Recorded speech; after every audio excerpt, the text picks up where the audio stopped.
La nouvelle édition de Blow Up cette semaine, entièrement consacrée à Alfred Hitchcock, m'a donné envie de revoir l'un de ses films façon zapping, mais j'avais pas envie d'épier mes voisins à Greenwich Village, ni d'aller à un concert à l'Albert Hall, et encore moins de me perdre sur les routes de l'Arizona. Non, ce que je voulais, c'était traverser les États-Unis, direction nord-nord-ouest. Bref, j'ai décidé de revoir La Mort aux trousses, mais rapidement, en 9 minutes précisément. La Mort aux trousses, Cary Grant et Eva Marisin, la gare de Grand Central et l'aéroport de Chicago, un taxi jaune et rouge et un taxi jaune et vert, une statuette, des allumettes et un mini-rasoir, le bâtiment de l'ONU, le Mont Rushmore et une route déserte entre Chicago et Indianapolis, bref, La Mort aux trousses. Avec, pour commencer, le générique signé Saul et Hélène Bass, des lignes verticales et horizontales qui laissent bientôt la place, avançons un peu, à un gratte-ciel où se reflète le tumulte de la ville, un générique que les Basses reprendront 2 ans plus tard dans Au bout de la nuit de Jack Garfein, et un générique que citera également John Carpenter en ouverture de son téléfilm Meurtre au 43e étage. Ensuite, dans La Mort aux trousses, l'apparition d'Alfred Hitchcock qui loupe son bus, puis celle de Cary Grant avec sa secrétaire dans la rue, puis la méprise avec un certain George Kaplan, le kidnapping et l'enfermement dans une villa, avec ici l'apparition de James Mason, élégant comme toujours, puis un peu plus tard, l'apparition de Martin Landau, et là j'ai pas pu m'empêcher, j'ai pensé à son interprétation de Bela Lugosi dans Ed Wood. Hiver. Ensuite, retour à La Mort aux trousses, la bagarre et l'alcool de force. Cheers. Puis la route de nuit, avec Cary Grant qui manque d'y passer à plusieurs reprises. Ensuite j'ai accéléré, encore, pour en arriver à la fouille de la chambre d'hôtel du vrai George Kaplan, avec Cary Grant visiblement trop grand pour le rôle.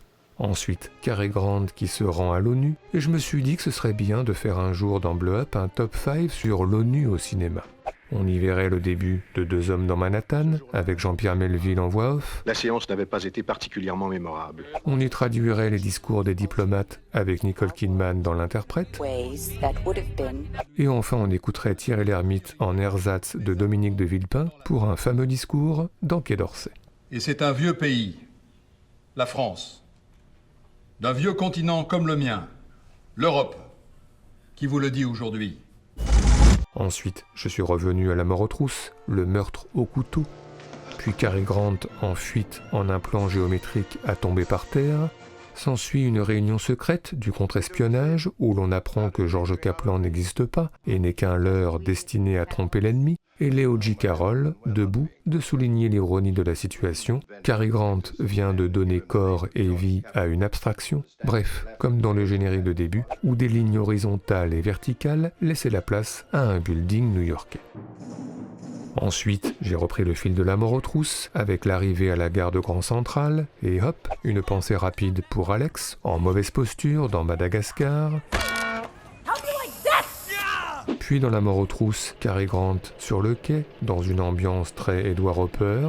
Et d'ailleurs, le lien Hitchcock-Hopper a creusé, car dans Psychose, la maison qui renvoie à un célèbre tableau de Hopper, et dans Fenêtre sur cour, le voyeurisme de James Stewart qui renvoie là aussi au tableau de Hopper.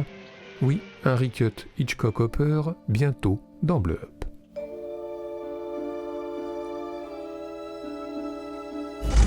Ensuite, je suis revenu à La Mort aux trousses, accélération, encore, là, Cary Grant qui rencontre Eva Marisin, au wagon-restaurant, avec sur la table un bouquet de fleurs qui fait des siennes en fonction des plans, plutôt fourni, puis un peu moins, plutôt fourni, puis un peu moins, etc., etc. Ensuite, un peu plus loin, Cary Grant, caché dans la couchette et libéré par Eva Marisin, avec quand même un peu de casse, ce qui m'a fait penser à Louis Garrel, Jean-Luc Godard dans Le Redoutable. Mais tu fais extrêmement mal, là. Tes lunettes. Voilà, elles t'ont foutu, là, mes lunettes. Ensuite, je suis revenu à La Mort aux trousses, le baiser avec caresse des cheveux d'un côté, comme de l'autre. Puis plus loin, l'arrivée à Chicago, avec Cary Grant en discussion avec Eva Marisin, qui l'envoie à un rendez-vous mortel. Ensuite, Cary Grant à son rendez-vous dans le désert. L'attente. puis la rencontre avec un inconnu de l'autre côté de la route qui m'a fait penser au début de l'Épouvantail avec Gene Hackman et Al Pacino. Puis, dans La mort aux trousses, l'avion sulfateur qui s'approche et Cary Grant qui commence à comprendre. Une scène vue et revue, par exemple dans Zabriskie Point, ou dans Bon baiser de Russie, mais avec un hélicoptère. Sans oublier la parodie avec Leslie Nielsen dans Le Détonateur. Mais enfin le meilleur d'entre tous, Vincent Gallo dans Arizona Dream, qui fait très bien le Cary Grant impassible.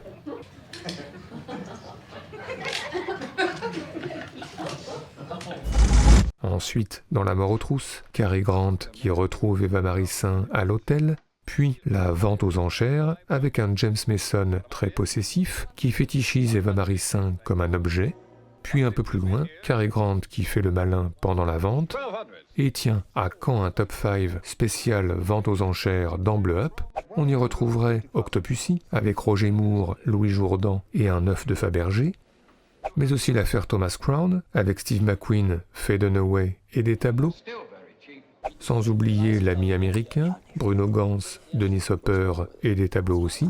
Oui, il y a de quoi faire, surtout si on ajoute l'échange de regards intenses entre Michel Piccoli et Romy Schneider dans Les choses de la vie. 1800. Allez, 1800, tout droit. 1800, ouf, adieu.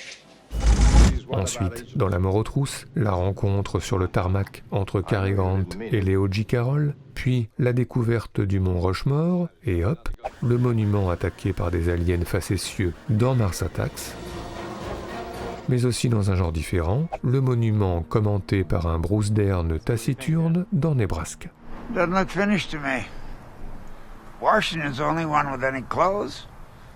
Okay, we've seen it.